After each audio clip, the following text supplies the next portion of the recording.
మాజీ సమాజ్వాదీ పార్టీ శాసనసభ్యురాలు, మాజీ కాంగ్రెస్ పార్టీ జెడ్పీటీసీ సభ్యురాలు, శాసనసభ్యురాలు, మంత్రి గారు, ప్రస్తుత భారతీయ జనతా పార్టీ నాయకురాలు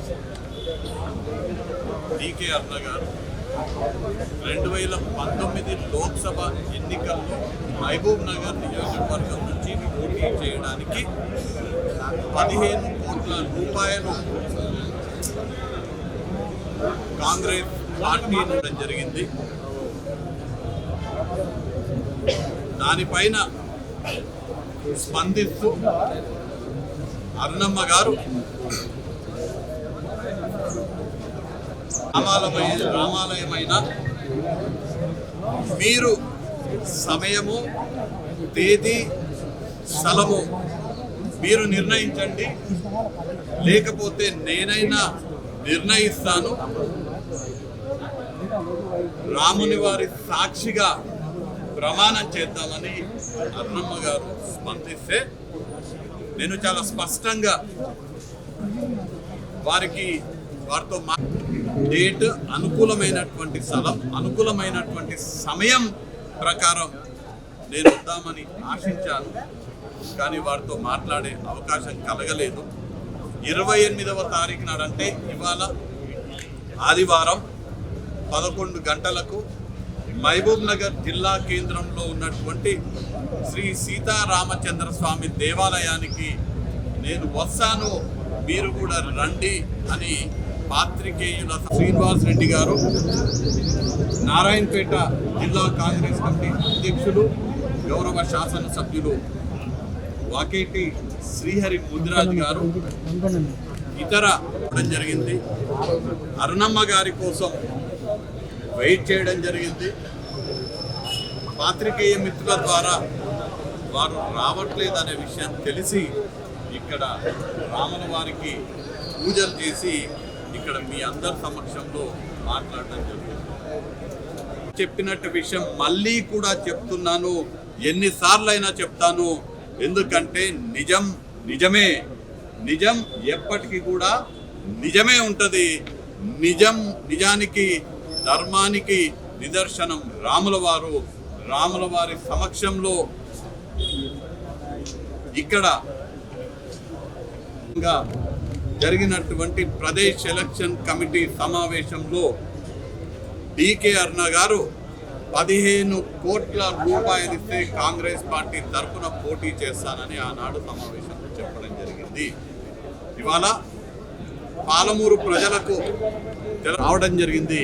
నిజాయితీగా రాముని వారి మీద ప్రమాణం చేసి చెప్తున్నాను, అరుణమ్మ గారు 15 కోట్ల రూపాయలు కాంగ్రెస్ పార్టీ నుంచి డిమాండ్ చేసి లేదంటే ఎందుకు రాలేదనేది రాముల వారిని వేడుకుంటున్నాను.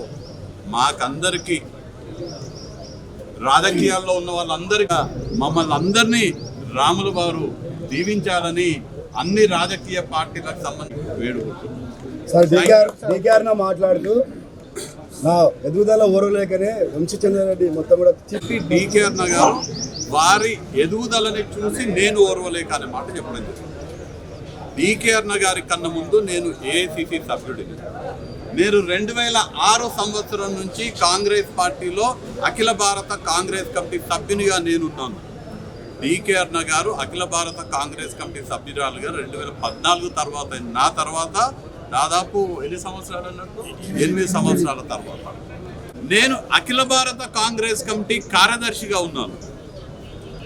ఓకే, ఇవాళ వారికన్నా పార్టీలో వారు కాంగ్రెస్లో ఉన్నప్పుడు వారికన్నా నేను ఉన్నత స్థాయిలో ఉన్నాను. నాకన్నా ఎప్పుడు కూడా డీకే అరుణ గారు నాకన్నా పెద్ద స్థాయిలో ఎప్పుడు కూడా, నేను రాజకీయాలకు వచ్చిన తర్వాత ఎప్పుడు కూడా లేరు. వారు పీసీసీ ఆ మాట ఎవరు చెప్పాలి? నాకన్నా ఉన్నత పదవిలో ఉన్నటువంటి వాళ్ళు నా ఎదుగుదలను చూసి ఓరుస్తలేడు అనాలి. నాకన్నా ఉన్నత పదవిలో ఆమె ఎప్పుడు లేదు, నా ఎదుగుదల చూసి ఆమె ఓరుస్తలేదు అనుకుంటా. బహుశా నేను వచ్చినా 100 మంది వచ్చినా 1000 మంది వచ్చినా నరేంద్ర మోడీ గారు ఇక్కడికి వచ్చినా కానీ నిజమే, నిజం మారదు. భవిష్యత్తులో ప్రధానమంత్రి అయినా ఎవరైనా కానీ నిజం నిజమే. నేను వచ్చినా 100 మంది వచ్చినా 1000 మంది వచ్చినా నిజమే. నిజం కోసం అబద్ధము ఆడలేక మధ్యలో ఓడింది అంటారు. రానటువంటి పరిస్థితి మీరందరూ కూడా రాబోయే రోజుల్లో సాక్ష్యాలతో బయటపెట్టే అవకాశం ఉందా వంశచంద్ర రెడ్డి? రాముల వారి సమక్షంలో ప్రమాణం చేసిన తర్వాత ఇంతకన్నా ఎక్కువ సాక్ష్యం ఏం అవసరం లేదు అని ధర్మాన్ని ఆచరించేట్టు హిందూ ధర్మంలో ఇంకా ఏం సాక్ష్యం ఉండదు. కోర్టులో కూడా జడ్జి ఏం చెప్తారు? భగవద్గీత మీద ప్రమాణం చేసి చెప్పమంటారు. ఎవరైనా కానీ భగవద్గీత మీద ప్రమాణం చేసి ఏది చెప్తే దాన్ని నమ్ముతారు. ఎందుకంటే భగవద్గీత కన్నా ఇప్పుడు ఎందుకు తెర మీదకి వస్తుందనే మాట మీరు అడగడం జరిగింది. ఇవాళ ఉన్న రేపు దేవాలయం పోతా, ఎల్లుండి దేవాలయానికి పోతా, కానీ ఎప్పుడు కూడా నేను దేవాలయానికి పోయిన దాన్ని, భగవంతునికి మొక్కిన దాన్ని నేను రాజకీయం కోసం ఎప్పుడు కూడా ఉపయోగించుకోము. కానీ వాళ్ళ పరిస్థితి వాళ్ళు దేవుడిని ఎవరైతే రాజకీయాల కోసం ఉపయోగించుకుంటున్నారో వాళ్ళు దేవుని దగ్గరికి రానికే కూడా, దేవుని దగ్గరికి వచ్చి భగవంతుని దగ్గరికి వచ్చి సత్యం మాట్లాడనీకే వెనకలేదు. ఎందుకంటే వారు 15 కోట్లు అడగడం జరిగింది. మరి వారు వ్యక్తిగతంగా అడిగినారా ఏమడిగినారా అని టీకేఆర్ గారిని అడిగి స్పష్టత తీసుకోండి. డబ్బులు లేవు చాలా స్పష్టంగా చెప్పడం జరిగింది. మీరు కూడా బహుశా చాలా మంది పాత్రికేయులు ఉన్నారు అక్కడ. ఈ విషయం ప్రదేశ్ ఎలక్షన్ కమిటీలో అంతర్గతంగా జరిగినటువంటి విషయాన్ని వాస్తవానికి నేను బయట పెట్టకూడదు, కానీ అని చెప్పకూడదని నేను చాలా స్పష్టంగా ముందే ఆ మాట చెప్పి కూడా ఈ విషయాన్ని బయట పెట్టడం జరిగింది. కాంగ్రెస్ పార్టీలో ప్రదేశ్ ఎలక్షన్ కమిటీలో ఇటువంటి డబ్బుల చర్చ కొనసాగించి సాంప్రదాయం ఏంది, కాంగ్రెస్ పార్టీ సిద్ధాంతాలు ఏవి అని ఊరికే పూటకొక పార్టీలో ఉండే వాళ్ళకి కాంగ్రెస్ పార్టీ సిద్ధాంతాలు ఏం తెలుస్తాయి? కాంగ్రెస్ పార్టీ వల్ల రాజకీయ భిక్ష పొంది మొదట డికేఆర్ గారికి మొదట ఎన్నుకోబడ్డటువంటి పదవి జెడ్పీటీసీ పదవి. వాళ్ళ సొంత నియోజకవర్గంలో ఓడిపోతామనే భయం ఉంటే కాంగ్రెస్ పార్టీ దగ్గరకు తీసుకొని పాన్ పోటీ చేయించి రాజకీయ భిక్ష పెట్టింది కాంగ్రెస్ పార్టీ. పార్టీ సిద్ధాంతాలు ఏం తెలుస్తాయి? అట్లాంటి వాళ్ళు ఏ సమావేశంలో అయినా ఏమైనా మాట్లాడతారు. కాంగ్రెస్ పార్టీ చెప్పారు.